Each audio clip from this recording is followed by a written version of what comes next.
የተወደዳችሁ እግዚአብሔር ቤተሰቦች በክርስቶስ ወንድሞችና እናቶች የሆናችሁ እንዲሁም በጎ ፈቃድ ያላችሁና ይህንን ትምህርት በዚህ ቴሌቪዥን ለምትከታተሉ የጌታችን የኢየሱስ ክርስቶስ ጸጋ የእግዚአብሔር ፍቅርና የመንፈስ ቅዱስ አንድነት ከሁላችሁ ጋር ይሁን፣ አሜን። ይህ እንግዲህ ሳምንታዊ የትምህርተ ክርስቶስ ክፍለ ጊዜያችን ነው። እንግዲህ በዚህ ወቅት እያየን ያለነው የትምህርተ ክርስቶስ ክፍል ከዋናው የትምህርተ ክርስቶስ ክፍል አራተኛ ክፍል የሆነውን የጸሎት ሕይወት ወይም ክርስቲያናዊ ጸሎት የሚለውን አራተኛ ክፍል ነው። እንግዲህ ትምህርተ ክርስቶስ አራት ክፍሎች አሉት። እንግዲህ የመጨረሻው ክፍል መሆኑ ነው። ባለፈው ሳምንት የተመለከትነው የቤተ ክርስቲያን የጸሎት ሕይወት ወይም ደግሞ ጸሎት በቤተ ክርስቲያን እንደ ልማድ ወይም ደግሞ እንደ ባህል የሕይወታችን አንዱ ክፍል እንደሆነ ተመልክተናል። በዚህ ውስጥም ደግሞ ከሐዋርያት ዘመን ጀምሮ በመንፈስ ቅዱስ መሪነት ቤተ ክርስቲያን ትጸልያለች፣ እየጸለየችም ትማራለች።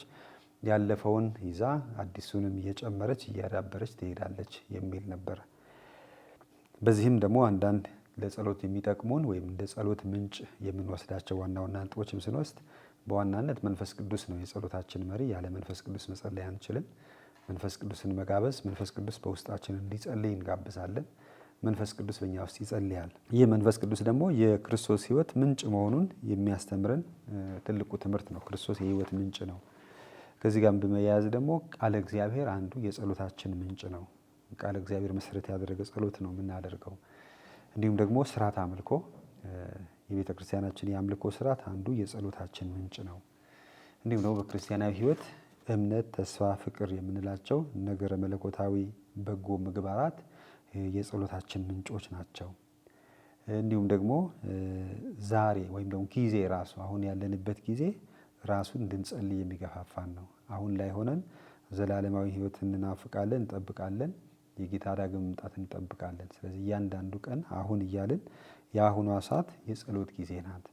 ምክንያቱም መጸለይ ማለት መለኮታዊ ጥበቃን እንዲሁም እግዚአብሔርን መጠበቅ፣ እግዚአብሔርን መፈለግ ነው። መጸለይ ማለት ደግሞ የእግዚአብሔር መንግስት እውን እንዲሆን ማድረግ ነው እና አሁን ያለንበት ጊዜ እሱ ራሱ የቻለ የጸሎት ምንጭ ነው የሚል ተመልክተናል። ዛሬ የምንመለከተው እንግዲህ በትምህርተ ክርስቶስ ቁጥር 2663 መጽሐፉ ያላችሁ አንቀጽ 2 የጸሎት አፈጻጸም ወይም አደራረግ የሚለውን ርዕስ እንመለከታለን። እንግዲህ ጸሎታችን እንዴት ነው የምናደርገው?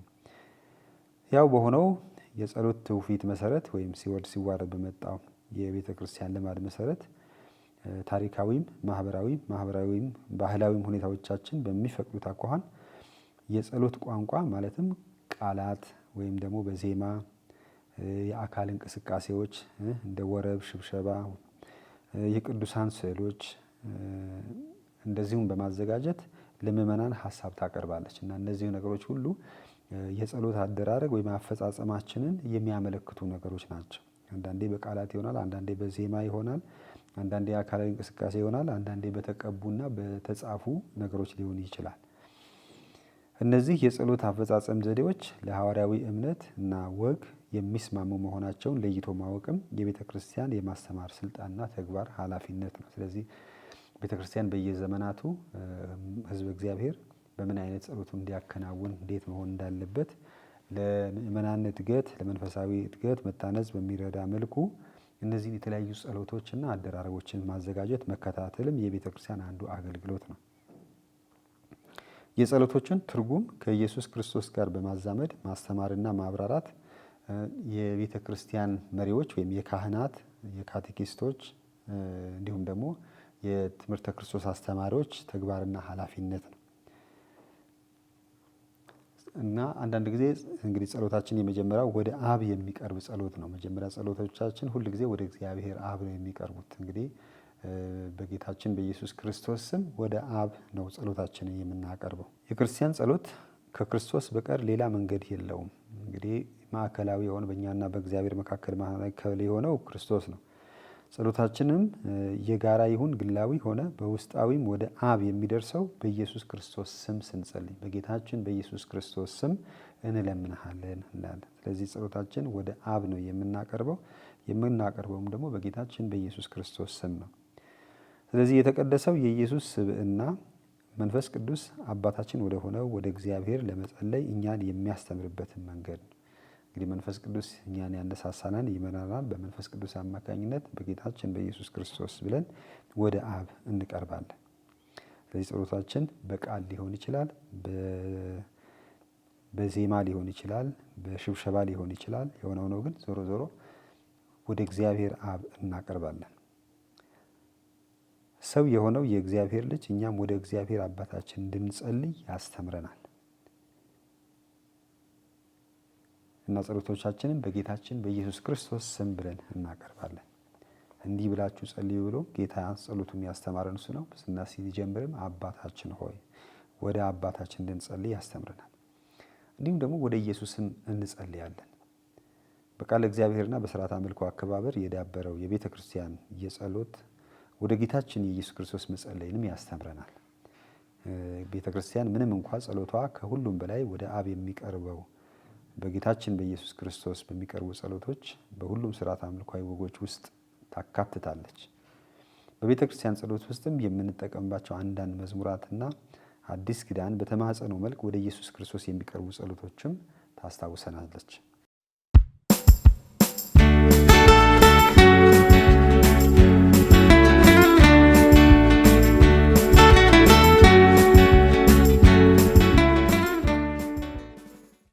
ወልደ እግዚአብሔር ወይም ደግሞ ቃለ እግዚአብሔር ጌታ መድኃኔ ዓለም የእግዚአብሔር በግ ንጉሥ የተወደደ ልጅ የድንግል ልጅ መልካም እረኛ ሕይወታችንን ብርሃናችንን ተስፋችን በሚሉ ቃላትም ወደ ጌታችን ኢየሱስ ክርስቶስም ጸሎታችንን እናዘወትራለን። የሰው ዘር ወዳጅ ጌታችን ኢየሱስ ክርስቶስ ሆይ በሚሉ ጌታችን ኢየሱስ ክርስቶስ በሚገልጹ ቃላት በመነሳትም ጸሎቶቻችንን እናቀርባለን። ጌታ ሆይ ማረን እንላለን። ጌታ ሆይ ጸሎታችን ስማ እንላለን። ነገር ግን ሁሉንም አጠቃሎ የያዘ ቃል የእግዚአብሔር ልጅ ሥጋ የለበሰ ጊዜ የተቀበለው ስም ኢየሱስ በሚለው ስም ደግሞ ኢየሱስ ሆይ ማረን፣ ኢየሱስ ሆይ ስማን፣ ኢየሱስ ሆይ አድምጠን ብለን እንዲሁም ወደ እርሱ እንጸልያለን። እንግዲህ መለኮታዊ ስም በሰው ከናፍር ላይነገር ይችላል። ይሁንና ቃለ እግዚአብሔር የእኛን ስብዕና በመላበሱ ይህንን ስም ለእኛ ይሰጠናል። እንግዲህ በአይሁዳውያን ግንዛቤና ልማድ የአምላክ ስም አይጠራም በሰዎች። ነገር ግን እኛ ጌታችን ኢየሱስ ክርስቶስ ሰው ሆኖ ወደ እኛ እንደ አንድ ወንድማችን ከሁሉ ነገር ከኃጢአት በቀር ሰው ሆኖ በመካከላችን የተገኘው መጠሪያውን ኢየሱስ በሚለው ስም በመጥራት በዚያ ስም ወደ እርሱ እንጸልያለን። እግዚአብሔርና ሰውን የፍጥረትንም የደህንነትን ዕቅድ ሁሉ አንድ ያደርጋል። ወደ ኢየሱስ መጸለይ ማለት እርሱን መማፀን፣ በውስጣችንም እርሱን መጣራት ማለት ነው። ስለዚህ ኢየሱስ ሆይ ማረን፣ ኢየሱስ ሆይ ስማን የሚወክለውንም ሕልውናውን በውስጡ ያዘለውን ስሙን ብቻ ነው። ኢየሱስ ያ የተነሳው ነው። ኢየሱስ ስም የሚጠራ ማንኛውም ሰው የሚወደውንና ለእርሱ ሲል ራሱን አሳልፎ የሰጠውን የእግዚአብሔርን ልጅ በደስታ መቀበሉንም ይገልጻል። ስለዚህ እሱን ስም ስንጠራ እርሱን መቀበላችን በእሱ ማመናችንን እንገልጻለን። ስለዚህም ወደ ኢየሱስ ክርስቶስ ስም እንጸልያለን። ይህ ቀጥተኛ የእምነት ልመና በምስራቅም በምዕራብም የጸሎት ሥርዓቶች ውስጥ በርካታ ቅርጾችን ይዞ ተገልጾ የምንመለከተው ነው። ስለዚህ በዋናነት ጸሎታችን ወደ እግዚአብሔር አብ ቢሆንም አጠር ባለ መልኩ ደግሞ ወደ ጌታችን ኢየሱስ ክርስቶስ ስም እንጸልያለን። ጸሎት ወደ ኢየሱስ። የኢየሱስን ቅዱስ ስም መጥራት ሁልጊዜም ቀላል የጸሎት መንገድ ነው። ትህትና በተሞላበት መንፈስ የኢየሱስን ቅዱስ ስም ሁልጊዜ የሚጠራ ጸሎቱ ባዶ ቃላት እንደ መቆለል እንደ መለፍለፍ አይቆጠርም። ጌታ ሆይ ማረኝ፣ ጌታ ሆይ ማረን ብለን ብዛት ጊዜ እንኳን ብንል ከንቱ ቃል እንደ መደጋገም አይደለም። ይህ በትሁት ልብ ወደ ኢየሱስ ክርስቶስ እሱንም ማመን እሱንም መጠበቅ የሚያስታውሰን ነው። ቃሉን በሚገባ ሰምቶ በመጠባበቅና በመጽናትም ብዙ ፍሬን ያፈራልናል። ስለዚህም ጸሎታችን ወደ ጌታችን ኢየሱስ ክርስቶስ የምናቀርብበት ጊዜ የጸሎታችን ፍሬ በጣም እርግጠኞች ነን። ይህ ጸሎት ሁል ጊዜ ልንፈጽመው የሚቻል ልመናም ነው። ምክንያቱም ከሌሎች መካከል አንዱ ሳይሆን ብቸኛው ተግባር እንደሆነ እያንዳንዱ ድርጊት በክርስቶስ ኢየሱስ የሚበረታታና የሚለውጥ እግዚአብሔርን የመውደድን ተግባር የሚገልጽ ነው። ሌላው መንፈስ ቅዱስን መጋበዝ ነው። እንግዲህ እግዚአብሔር አብ፣ እግዚአብሔር ወልድ፣ እግዚአብሔር መንፈስ ቅዱስን መጋበዝ ወይም ደግሞ ወደ መንፈስ ቅዱስ መጸለይ። መንፈስ ቅዱስ ሆና ልባችንን ሙላ እና መንፈስ ቅዱስን መለመን። መንፈስ ቅዱስ ተመርቶ ካልሆነ በቀር ኢየሱስ ጌታ ነው የሚል አንድም ሰው የለም። አንደኛ ቆሮንቶስ ምዕራፍ 12 ቁጥር 3። ስለዚህ በመንፈስ ቅዱስ ተመርተን ነው የኢየሱስን ስም ጌታ ብለን ልንጠራ የምንችለው፣ ጸሎታችንን በጌታችን በኢየሱስ ክርስቶስ ወደ አብ ልናቀርብ የምንችለው። ለዚያ እንዲረዳን ደግሞ መንፈስ ቅዱስን መጥራት፣ መንፈስ ቅዱስን መጋበዝ፣ ወደ መንፈስ ቅዱስን መጸለይ ይኖርብናል። ወደ ኢየሱስ መጸለይ በጀመርን ጊዜ ሁሉ በጸጋው በጸሎት መንገድ የሚመራን መንፈስ ቅዱስ ነው። በመንፈስ ቅዱስ ተመርተን ነው የምንጸልየው። እርሱ ክርስቶስን በማስታወስ መጸለይን ካስተማረን ወደ መንፈስ እንደምን አንጸልይም? እርሱ ከሆነ እንዴት ወደ እርሱ አንጸልይም? እነሆ ቤተክርስቲያን በየቀኑ በተለይም እያንዳንዱ አስፈላጊና ጠቃሚ የሆነ ስራን በምንጀምርበት ጊዜና በምንፈጽምበት ጊዜ ሁሉ መንፈስ ቅዱስን እንድንለምን የምታሳስበንም ስለዚህ ነው። ስለዚህ ጸሎታችን ራሱ ከመጀመራችን በፊት ቃለ እግዚአብሔርን ለማንበብ ከመጀመራችን በፊት መስዋዕተ ቅዳሴም ከመጀመራችን በፊት ሁሉ ጊዜ መንፈስ ቅዱስን እንጋብዛለን። ስለዚህ ከዚያ በኋላ ነው ወደ ጸሎት ልንገባ የምንችለው። ራሱም ጸሎት ቢሆን እንደ ጸሎት መግቢያ አድርገን እንወስደዋለን። ቅዱስ ጎርጎርዮስ የኒሳው ምን ይላል? መንፈስ ቅዱስ የማይመለክ ከሆነ እንደምን በጥምቀት አማካኝነት መለኮታዊ ሊያደርገን ይችላል? የሚመለክ ከሆነስ ሊሰገድለት እንዴት አይገባም? እና ወደ እርሱስ እንዴት አንጸልይም? በማለት ይጠይቃል። ስለዚህም ሶስተኛው ወደ መንፈስ ቅዱስ መጸለይ። ለመንፈስ ቅዱስ የሚቀርበው የተለመደ ልመና አጽናኝ መንፈሱን ይሰጠን ዘንድ በጌታችን በኢየሱስ ክርስቶስ ስም አብን መለመን ነው። ኢየሱስ የእውነትን መንፈስ ስጦታ ለመስጠት ቃል ከገባበት ሰዓት ጀምሮ ይህ ልመና በስሙ እንዲቀርብ በጥብቅ ያሳስባል። መንፈስ ቅዱስ ሆይና የሚለው ቀላልና ቀና የሆነ ጸሎት የተለመደ ነው። ስለዚህም ማንኛውም ስርዓተ አምልኮ መነሻና ማሳረጊያው በጸሎቶችና ዝማሬዎች ውስጥ በማስገባት በቤተ ክርስቲያን ዳብሮ እንመለከተዋለን። መንፈስ ቅዱስ ሆይና የምእመናንን ልብ ሙላ፣ የፍቅርህም እሳት በውስጣችን አቀጣጥልልን። ይህ ከሮማ የቅዳሴ መጽሐፍ ላይ የተወሰደ ቃል ነው። እኛም በአንዱ እንደ ጸሎት መንፈስ ቅዱስ የመጋበዝ ጸሎት አድርገን እንጠቀምበታለን። በሁሉም ስፍራ የምትገኘውና ሁሉንም ነገር የምትሞላው የመልካም ነገሮች ሁሉ መዝገብና የሕይወት ምንጭ የሆንህ ሰማያዊ ንጉሥ፣ አጽናኝ መንፈስና የእውነት መንፈስ ሆይ በእኛ ዘንድ ኑር። አንተ በመላ መልካም የሆንህ አንጻን አድነንም። ይህ ደግሞ የግሪኩ የቢዛንታይን ስርዓተ አምልኮ ውስጥ የተገኘ ነው። ስለዚህ እያንዳንዱ ስርዓተ አምልኮ የመንፈስ ቅዱስን መጋበዝ ወይም ጸሎት ወደ መንፈስ ቅዱስ የሚል ይኖረዋል። ስለዚህም ሌላ ጸሎታችን ጸሎት ወደ መንፈስ ቅዱስ። ቅባቱ ወደ መላው አካላችን ዘልቆ የሚገባው መንፈስ ቅዱስ የክርስቲያናዊ ጸሎት ውስጣዊ መምህር ነው። ስለዚህ ሜሮን ስንቀበል በዘይት እንቀባለን፣ በዘይት ይመሰላል። ስለዚህ ይህ ቅባት ወደ መላው አካላችን ዘልቆ ውስጣዊ ሕይወታችንን እንዲመራው ነው። እርሱ ሕያው የሆነውን ጸሎት ትውፊት ጠቢብ ነው። የሚጸልዩ ሰዎች የመብዛታቸውን ያህል የጸሎት አካሄዳቸው እንዲሁ እንደሚበዙ እሙን ነው። ነገር ግን በሁሉም ውስጥ የሚገኘውና ከሁሉም ጋር የሚሰራው ያው አንዱ መንፈስ ቅዱስ ነው። እንግዲህ ብዙ ሰዎች በተለያየ አይነት መንገድ ይጸልያሉ። የተለያየ ባህል፣ የተለያየ ቋንቋ፣ የተለያየ ልማድ ያላቸው የተለያየ ስርዓት አምልኮን እንፈጽማለን። ነገር ግን በእነዚህ ሁሉ ስርዓቶች ውስጥ የሚሰራው ያ አንዱ መንፈስ ቅዱስ ነው። ክርስቲያናዊ ጸሎት በቤተ ክርስቲያን የሚደረግ ጸሎት የሚሆነውም በመንፈስ ቅዱስ ህብረት ነው። ስለዚህ በመንፈስ ቅዱስ አማካኝነት ነው እቺ ቤተ ክርስቲያን እውን እንድትሆን የሚያደርጋት። ብዙ ሰዎችም ሆኑ ጥቂት ሰዎች ሆኑ ያ የቤተ ክርስቲያን ጸሎት የሚያደርገው የቤተ ክርስቲያን አንድነት የሚያመጣው ይህ መንፈስ ቅዱስ ነው። ያለ መንፈስ ቅዱስ መጸለይ አንችልም። ያለ መንፈስ ቅዱስም ቤተ ክርስቲያን እውን ልትሆን አትችልም። ስለዚህ ጸሎት ወደ መንፈስ ቅዱስ አስፈላጊ እንደሆነ ያስታውሰናል።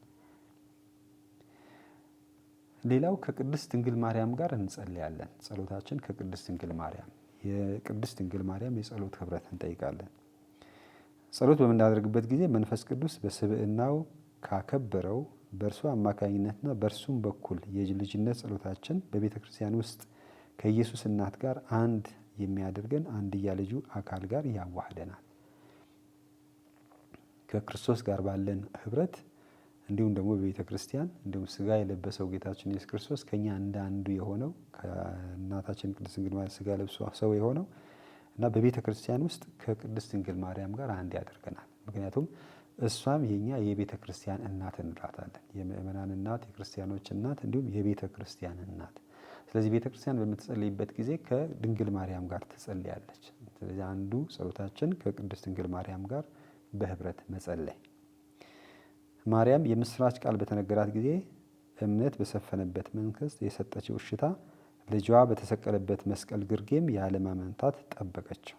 ከዚያን ጊዜ ጀምሮም እናትነቷ በአደጋና በችግር ተከበው በምድር ላይ ለሚጓዙ ለልጆቿ ወንድሞችና እህቶች ሁሉ ሆነዋል።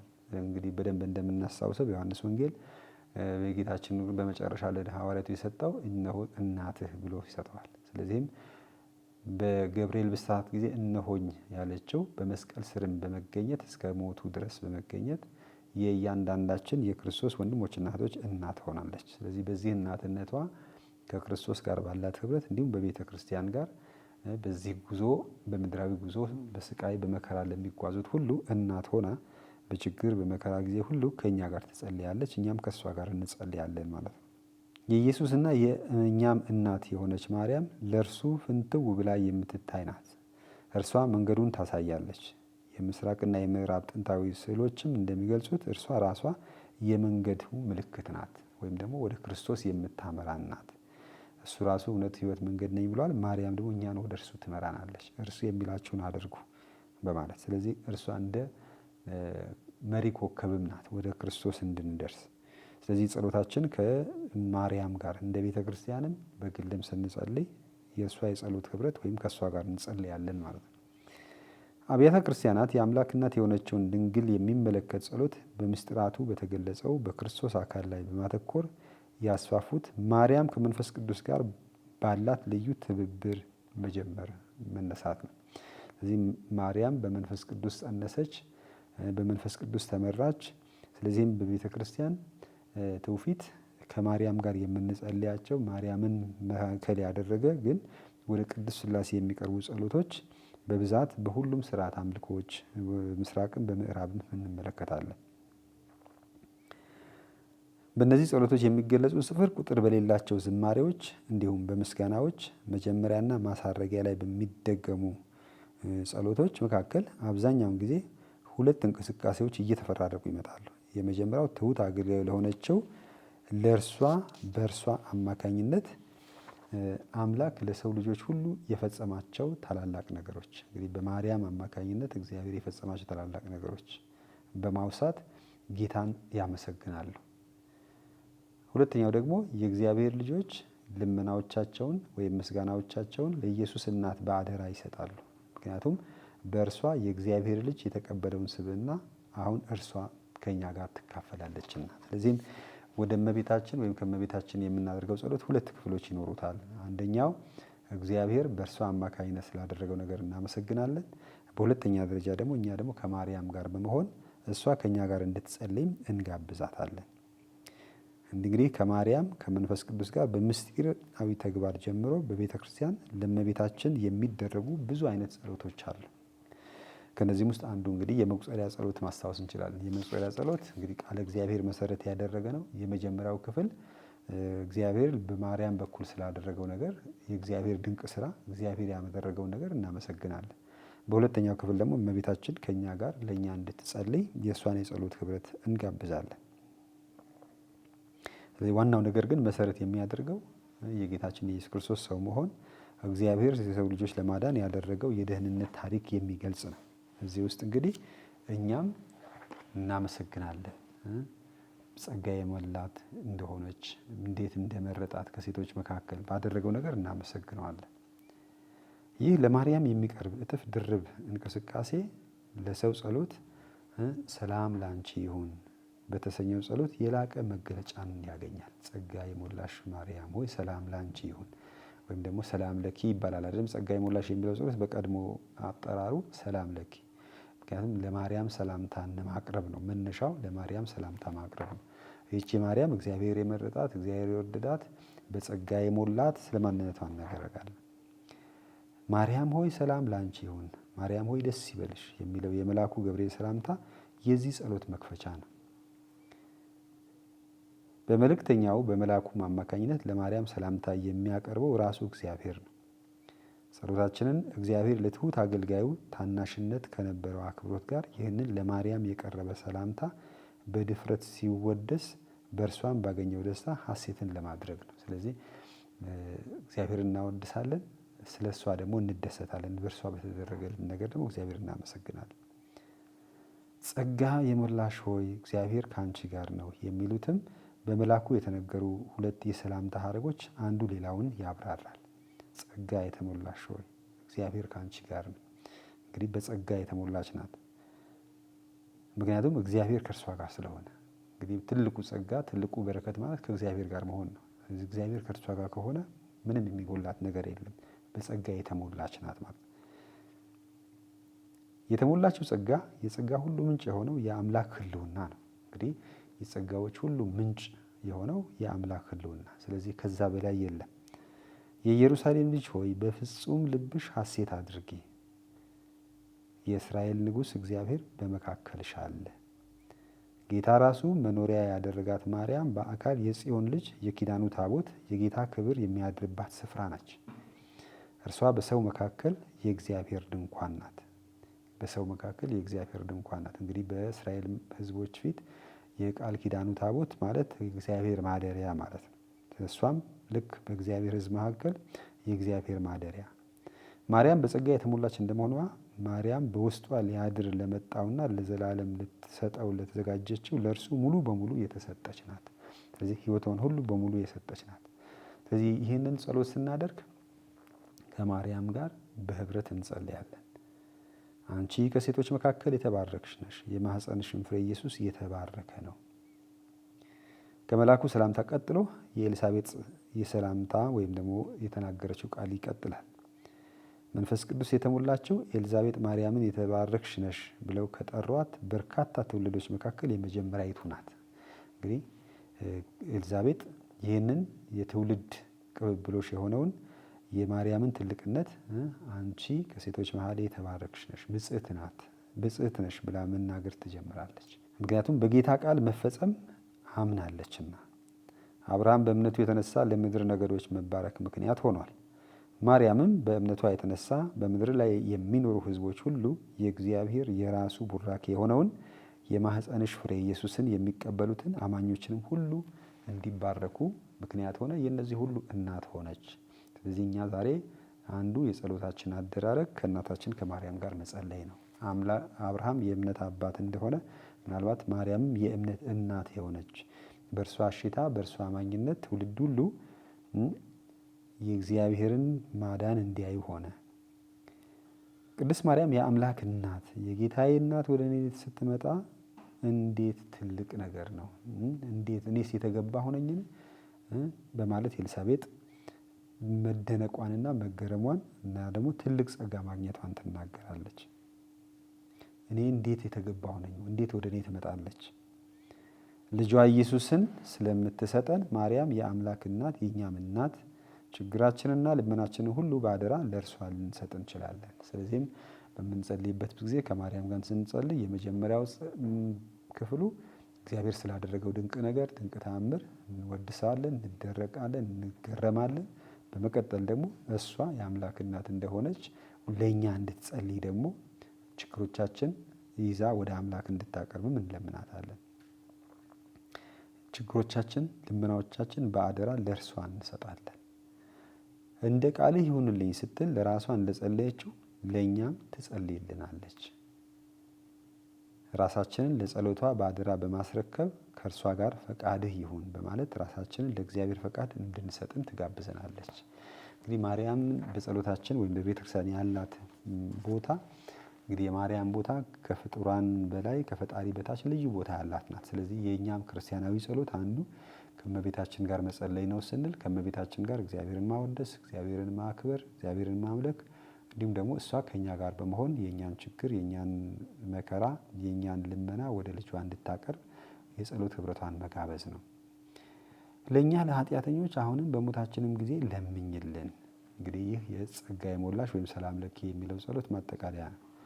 እንድትጸልይልን ማርያምን ስንማጸን ምስኪን ኃጢአተኞች መሆናችን በመገንዘብ ራሳችንን ፍጽምት ቅድስት ለሆነች ለምሕረት እናት ማቅረባችን ነው። ስለዚህ በዚህ ጸሎት ራሳችንን ለእመቤታችን እናቀርባለን። እሷ ደግሞ ወደ ልጇ እንድታቀርበን እኛ አሁኑኑ በዚህ ባለንበት ሰዓት ራሳችንን ለእርሷ እናስረክባለን። በዚህ ቅጽበት የሞታችንን ሰዓት ለእርሷ አሳልፎ እስከ መስጠትም ድረስ እምነታችን ይሰፋል። ልጇ ሲሞት ከመስቀሉ ስር እንደነበረች ሁሉ በሞታችንም ጊዜ እንዲሁ ከኛ ጋር ትኑርልን የሚል አይነት ነው። አሁንም በሞታችንም ጊዜ ለዘላለሙ ከኛ ጋር ሁኝልን፣ በገነት ወዳለው ወደ ልጇ ኢየሱስ ትመራንም ዘንድ በህልፈታችን ሰዓት እንደ እናታችን ሆና ትቀበለን ማለታችንም ጭምር ነው። ዮሐንስ ወንጌል ምዕራፍ 19 ቁጥር 27 ጋርም ይነጻጸራል። ጌታችን ኢየሱስ ክርስቶስ በመስቀል ሲሞት እና ከመስቀሉ ባወረዱት ጊዜ ታቀፈችው፣ እኛም በሞታችን ጊዜ ከእሷ ጋር እንድንሆን በዚያም አማካኝነት ወደ ልጇ ክብር እንድታደርሰን። እንግዲህ በመካከለኛው ዘመን በምዕራብ ሀገራት የነበረው ብርቱ እምነት በጸሎተ ሰዓታት ፈንታ የመቁጠሪያ ጸሎት እንዲስፋፋ አደረገ። እንግዲህ የመቁጠሪያ ጸሎት ከመካከለኛው ዘመን ጀምሮ ምናልባትም ማንበብ ለማይችሉ ሰዎች እንደ ሰዓታትም የሚቆጠር ነው። አሁንም በእኛም በዘመናችንም በየሰዓቱ እያንዳንዱ ሰው ባለበት ሁኔታ ሊጸልይ የሚችል ጸሎት ነው። በምስራቅ ሀገራት ደግሞ ራሱን የቻለ ፓራክሊስስ የተባለው ወይም ሊጣንያ በቁስጥንጥንያ አብያተ ክርስቲያናት ዘንድም በቡድን የሚደገም ዝማሬ ሆኖ ይገኛል። የሊጣንያ ጸሎት አለ። በአርመኒያም፣ በኮፕቲክ እንዲሁም በሶሪያ በሁሉም የየራሳቸው ግን የእመቤታችን የማርያም ጸሎት አላቸው። የመቁጠሪያ ጸሎት አንዱ በምዕራቡ ቢሆንም በምስራቅም የተለያዩ ጸሎቶች አሉ። እኛም በሀገራችን ውዳሴ ማርያምን መጥቀስ እንችላለን። ውዳሴ ማርያም በተለያየ አገላለጽ እና በየቀኑ በተመደበ ጸሎት ለእመቤታችን ማርያም ከላይ በዘረዘርነው መልክ እግዚአብሔር ለእሷ ያደረገው ድንቅ ነገር ይዘረዝራል። እንዲሁም ደግሞ እኛ ከእሷ ጋር ራሳችንን ወደ እግዚአብሔር ማቅረባችንንም የሚገልጽ ነው።